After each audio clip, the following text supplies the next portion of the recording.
So, Preston, I have to ask, have you had the chance to check out the new Dune movie yet? I have seen Dune. I would miss it. Yeah, no, I had to watch it in two sittings just because I've the been exhausted from the kid, but and it is a long movie. Isn't it like 2 hours 45 minutes Something like in that. total? Yeah, And this is just part one, which, yeah.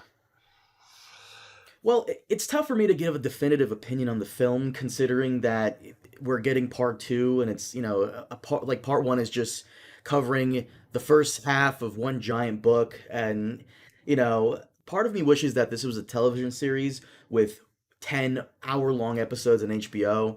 And the reason I say that is because Game of Thrones, the first season, is just fantastic. I'd argue it's one of the best book to media adaptations ever.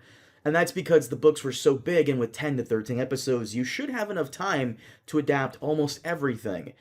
And there's no way Dune can adapt everything into a one giant 3 hour movie and still keep it somewhat faithful. Hell, I doubt they can even fit everything in there in the second movie.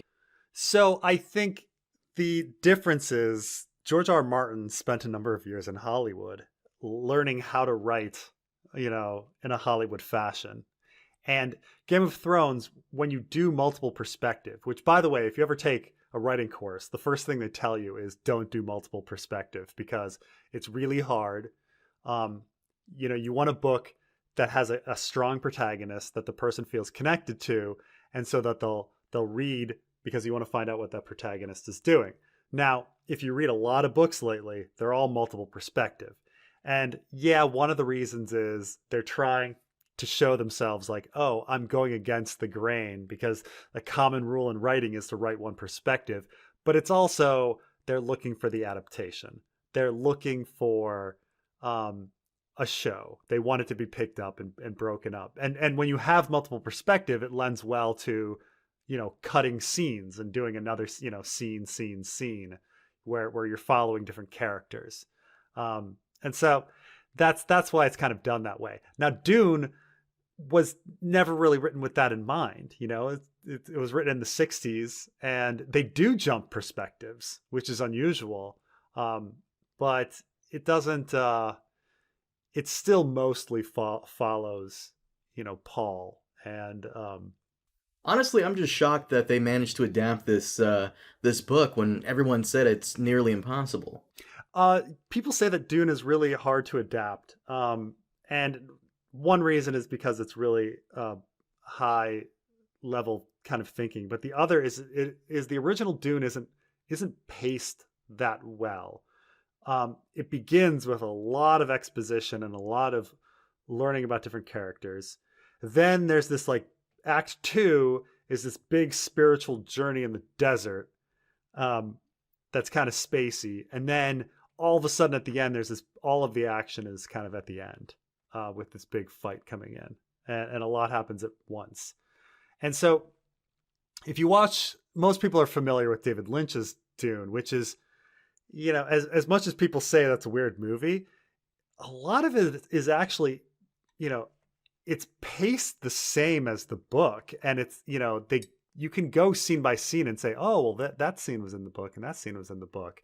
I mean, they take certain liberties and they do certain weird things with the movie, but it's paced kind of in a similar fashion to the book. And so when they said that they wanted to do Dune in two parts, I kept thinking, how are they going to break this up? Like, I was if afraid it was going to be like a Hobbit situation because the Hobbit movies were trash that Peter Jackson did a while ago. They yeah, broke up the entire book into three movies. No.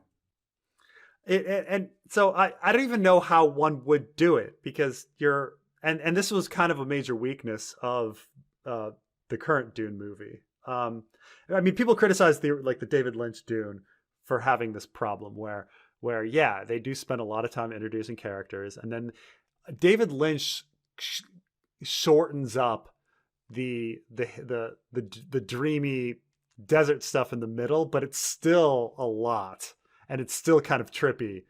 And then all of a sudden, there's this big fight at the end, and you're like, "Whoa, this all came out of nowhere." So part one is always kind of this big long thing because you're introducing all of these characters, and then you're kind of stuck with these other two parts. This kind of slow desert section in the middle, and then this really too fast section at the end where Paul comes in and ends up taking over, defeating the Harkonnens and the Emperor. So it's tough. It's really tough. So the way they did it in the movie is they kind of created a bunch of extra scenes, and then kind of left on something that didn't really feel like much of a climax, Well, my main issue with the film is I felt like it wasn't long enough. Like, I hope there's an extended edition like the Lord of the Rings did, where like there's like 2 extra hours, because just when I was starting to like enjoy the characters, all of a sudden they're dead. I love Duncan Idaho. He was awesome. Jason Momoa is just like the way they expanded Duncan Idaho quite a bit in the movie. He has much smaller role in the book. Really? Oh yeah. Well, I wanted him to have more of a role because I was just enjoying his character, and all of a sudden he's dead, and that's a shame because I wanted to see more of him. I want to see more of Kynes. I want to see more of Josh Brolin's character, Gunnery. Yeah, Gunny, something like that. I don't know. Wait. I if we get this wrong, people. You're gonna look it up. You're gonna have to. Now I'm like Gurney. Shit, Gurney. There you go. Josh Brolin's character. You better cut that clip because people are gonna fucking kill us for not getting Gurney right. God damn it. Like I said, I just wish it was longer, but at the same time, the one thing that really annoyed me, and maybe having an extended edition dives more into it if we are gonna get one. What annoyed me about the film, and this is just a small complaint because it was released on HBO Max, I could watch it and pause it. If it was in the theaters, this would annoy me. There's not a lot of exposition for newcomers. Like, yeah, they tell you what spice is, but very briefly, and I wish they kind of dove into it a bit more as to why it's so damn important, and why is this one planet in the universe the only planet capable of producing it. But there are other things I was confused about, like how come not all starships have the ability to light speed or hyperspace or whatever? How come they're coming out of this gigantic tube thing? And what about the actor's name escapes me, but I think it's Tufir. How come he's able to do all these like calculations in his head? Is like he's some kind of special psychic guy? And where are all the computers and stuff? And like I said, thank God this was on HBO Max. I could pause it and Google up these answers, because if I was in the theaters, like I said, it would have been like really annoying instead of just mildly inconvenient. But there's no fish out of water character to like give us exposition as they learn, we learn. There's nothing like that. The characters themselves don't dive into any of these things. So, it was a little annoying without the lack of exposition on certain things, but for the most part, it was pretty good. It's kind of funny because like we're sounding really critical, like off the bat, and I don't want to be that critical. Like, I think Dune is the way, like the movie is beautifully shot. The acting is superb. As a Dune fan who knows the story, I'm very entertained by it. However, in the back of my mind, I kept thinking of what a layman would think of the movie. Like, wouldn't a layman be a casual viewer? Yeah, a casual viewer. Like, would they be like, what's going on? Who is that? And is that information, like, what information is necessary as well? Like, are they going to be lost because they don't know about, the people having, them being all post technology and post artificial intelligence and needing to have humans do all of the calculations or not, So to put this in perspective, you read the book, right? Yeah. I haven't read the book, but I know the story because I know a lot of people who have read it. They've explained it to me. I've looked it up on several occasions. We're both fans of Comic Book Girl 19. It's one of her favorite things of all time. So yeah. I've absorbed the story through osmosis. So you've never watched David Lynch's Dune or the sci-fi miniseries Dune? I've seen clips of it here and there. Okay. Yeah, it's I mean, it's interesting to see the different attempts at things, but it is really tough because there is a lot of backstory that you kind of want to let people know about. The David Lynch one starts with, a bunch of narratives about, how the world they live in, and text on screen and people explaining stuff. And it's definitely comes off as really weird, and people were like, "Oh my God, what's going on?" But it's not, in many ways it's important, and in many ways it's not important. Like Well, if as you somewhat of a just, casual, I kind of felt a little overwhelmed. Like I said, I'm so glad it was on HBO Max, so I can pause it and go look it up mm, because in the course of 30 minutes, you have like these weird Mentat guys, and then you have the yeah, Harkonnens, and then you have Spice, and then you have the way they do interstellar travel, and then you have why are they using human computers, and then you have like the Bene yeah, Gesserit and the Kazwat, whatever the fuck it's called, because those crazy names, the Chosen One, which, and then you have the shields and why they're using swords. A lot of this isn't explained. You kind of have to get it. Like, I was having this conversation with a friend of mine, and he liked it, but he asked, why the fuck is no one using guns? And it makes sense because, they have personal shields. I get it. You have to use a yeah. sword. A sword can penetrate the shield. It's slow moving, whereas a projectile weapon or a laser gun is faster. Bounce right off. Yeah, yeah. Um, yeah, I mean, I suppose their armor was kind of self explaining in why people weren't using guns, but they did start using those drilling darts and stuff like that. That's all.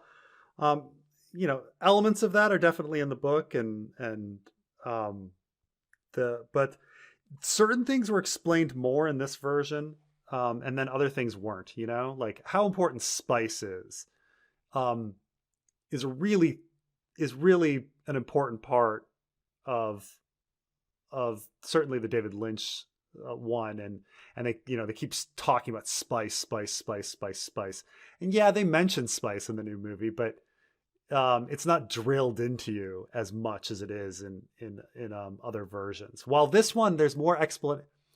In this one, there's more explanation of the Bene Gesserit, who is probably a more confusing and uh, uh, organization that takes more of a back seat.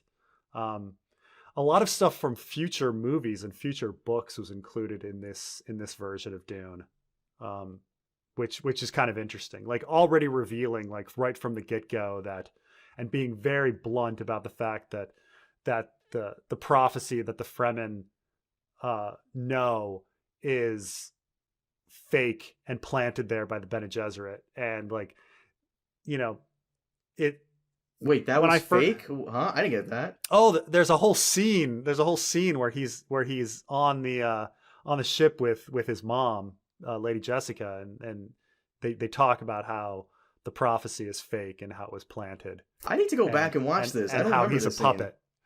Yeah, yeah. So eventually you kind of, everything's eventually revealed, that Paul is a puppet, and Lady Jessica is a puppet, um, and the prophecy was a puppet of the Bene Gesserit's, um, like secret plan. And this is a little more subtle in other versions, but it's quite blunt, where they just tell you right off the bat, like, oh no, we had plans. We wanted Lady Jessica to have a girl. She chose to have a boy. I don't know how they choose, but I guess with her powers, she can choose to choose the gender or the sex of her child. But she was supposed to have a girl, and that so that the girl could be married off to one of the Harkonnens, to produce then like the chosen one of the Bene Gesserit. But Lady Jessica chose to have a boy instead to please her husband, which changes everything. And so the Bene Gesserit are kind of upset. But then there's the talk about whether or not Paul is the chosen one anyway. But so that you have a chosen one of the Bene Gesserit, but then you have the chosen one of the Fremen. But the Fremen only believe that Paul is the chosen one because of the Bene Gesserit placing that prophecy there. Yeah, it's it's What? it's more Game of Thrones and complicated than you think. Like the Bene Gesserit are kind of like, how there's a Maester's planned it all kind of theory from a Dance with Dragons, that Lady Dustin believes that the maesters are actually controlling things behind the scenes. Right. That they're pretending to be advisors, but they're really controlling everything. Well, that's the truth of the Dune universe. Like the Bene Gesserit are supposed to be advisors, but in truth, they're actually running the whole thing and like shaping the destiny of the entire empire.